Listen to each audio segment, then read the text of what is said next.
السلام عليكم ورحمة الله وبركاته. كل عام وانتم بخير. الحقيقة الموضوع اللي هتكلم فيه المرة دي موضوع مهم جدا وعميق جدا، وكنت محتارة أبدأ فيه ازاي، فلذلك هبدأ فيه على طول. واحنا صغيرين ممكن نقع أو نمرض أو يحصل لنا أي مشكلة ما، وفي الحالة دي الأم بتجري على الطفل وتحاول تقومه أو بتبقى مهتمة جدا بيه وهو تعبان، أو الأهل بيتعاطفوا أكتر مع الطفل لما يبقى عامل عملية أو في أي حال سلبي.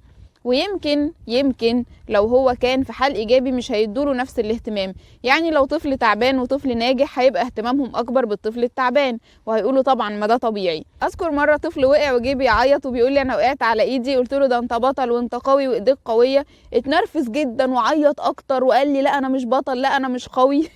واستنى لما مامته جت وراح قال لها، فطبعا هي اتخضت عليه ووريني ايدك وفيك ايه وكذا. هو كده خد التعاطف اللي هو عايزه. هل انا هنا بدعي للقسوه وبقول ما نهتمش وان الطفل يقع ولا يمرض ولا يحصل له اي حاجه اسيبه كده وخلاص؟ انا ما بقولش كده خالص. انا بشرح ازاي بيتكون عندنا وعي الضحيه. وعي الضحيه موجود عندنا كلنا بدرجات مختلفه. يمكن يكون اكتر شخص هو عايش دور الضحيه اللي بيقول انا والله ابدا، ده انا عمري ما بحب اعيش الدور ده ابدا، ده انا باجي على نفسي، ولما ببقى تعبان ما يعني بحاول، ولما ببقى كذا بقاوح، ولما ده غالبا بيبقى هو الشخص ده عايش دور الضحية بس بشكل لا واعي. يعني ايه دور الضحية اصلا؟ يعني انا بخلي نفسي في حال سلبي علشان ده بيجيب لي مكاسب معينة.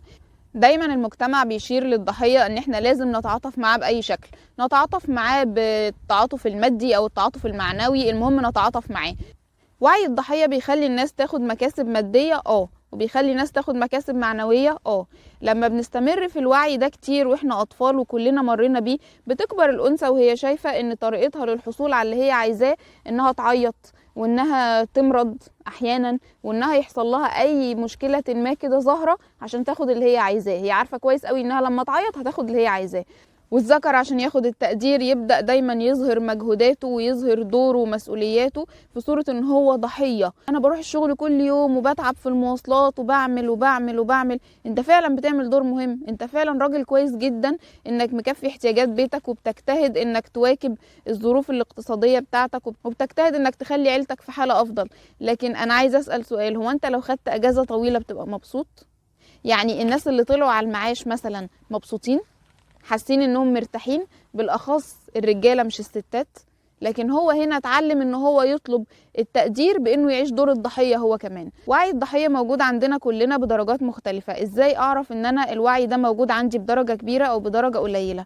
هتكلم هنا عن مجموعه، خلينا اقول انها اشارات بتبقى موجودة عند الشخص اللي هو عايش دور الضحية. لما يكون دايما انا بشتكي ان انا في حال سلبي، ان انا مظلوم، ان انا مش قادر احل المشكلة دي، مش قادر اخد قرار في العلاقة دي، مش قادر اخد وضع افضل، مش قادر اخد الخطوة كذا، مش قادر ودايما بشتكي من ظروف ما بدون ما يكون باخد اي خطوة فعلية اني احسن ده. يعني تلاقي مثلا واحدة بتشتكي ان عندها مشاكل عائلية قوية جدا، طب خدي جلسات ارشاد اسري، طب خدي كورس يعلمك ازاي تتعاملي مع اولادك بشكل اهدى. لا، هي ما بتاخدش الكلام ده، هي عايزة تشتكي بس ان اولادها مغلبينها. تمام؟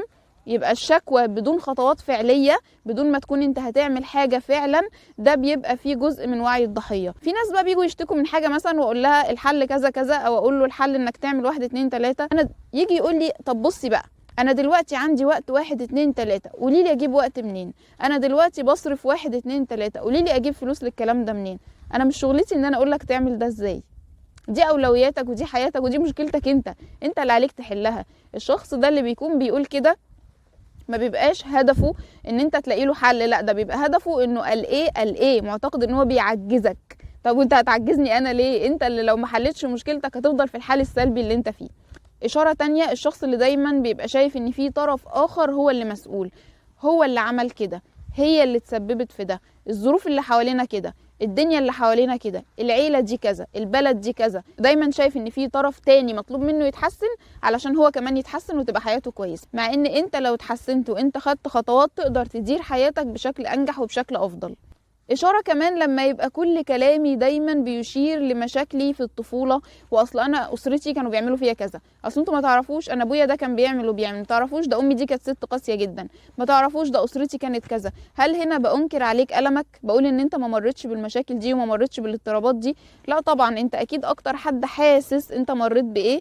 أنا معاك وأوافق جدا إن الطفولة الأولى بتشكل، مش عايزة أقول 100% من الشخصية لحد مرحلة معينة. طب وبعدين؟ يعني أنا دلوقتي طفولتي كان فيها مشكلة ما، ان هم كانوا بيتصرفوا بالطريقه كذا، فبناء عليه وانا طفل مش عارف حاجه خدت منهم الطريقه دي، او بقيت اتصرف زيهم، او بقيت اعمل كذا. وبعدين يعني هتفضل كده على طول؟ هتفضل السنين تعدي وانت بتكبر وانت برضو لسه عمال تقول اسرتي واللي حصل واللي جرى وكده، تفضل في الحدوته بتاعت اسرتك دي باستمرار؟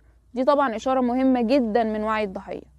إشارة كمان من إشارات الوعي ده الشخص اللي دايما بيمسك في الحاجات السلبية ومش عاوز يسيبها ابدا، زي اللي يكون بياخد علاج لحاجه معينه ويفضل يقول معلش سامحوني مش هقدر اشارك معاكم، اصل انا العلاج ممنوع من اني اكل الاكل ده، اصل انا مش هينفع اشرب ده لان عندي مشكله كذا، اصل انا مش همشي اكتر من كده لان مش عارف رجلي فيها ايه وظهري فيه ايه وكذا وكذا وكذا. ده معناه ان انا اكتم الالم جوايا وما احكيش؟ لا، عادي جدا، انا تعبان وعندي مشكله كذا وبتعالج منها، بس شعور المسكنه، شعور انه قد ايه مظلوم، شعور انه يعني مفيش بعد كده، مفيش بعد كده تعب، مفيش بعد كده ظلم، ان هو متألم جدا، يعني ده بيبقى اشاره من اشارات وعي الضحيه.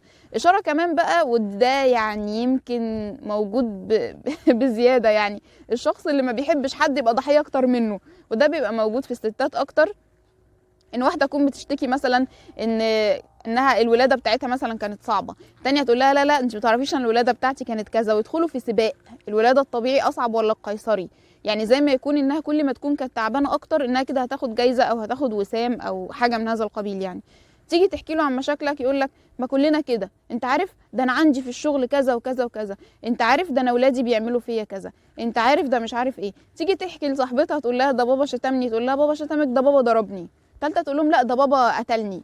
المهم انه يفضل يعلي على اللي حواليه، يعلي على اللي حواليه باستمرار. ده بيبقى عايش وعي الضحيه جدا، وبيبقى مهتم قوي ان هو يبقى اكتر واحد مظلوم. اشاره كمان الشخص اللي دايما بيشتكي من نتائج اختياراته، يعني هي بشكل ما اختارت انها تكون ام وكانت مبسوطه جدا اما عرفت انها تكون ام، طول الوقت عماله تشتكي انها بقت ام. هل ده معناه انها مش بتتعب، مش بترهق؟ اكيد بتتعب، اكيد بتتعب في الحمل، اكيد بتتعب في كل حاجه، بتتعب في التربيه وبتتعب في الرعايه، والرعايه غير التربيه، والاتنين بيبقى فيهم نسبه مجهود مش قليله ونسبه سعي نفسي وسعي جسدي.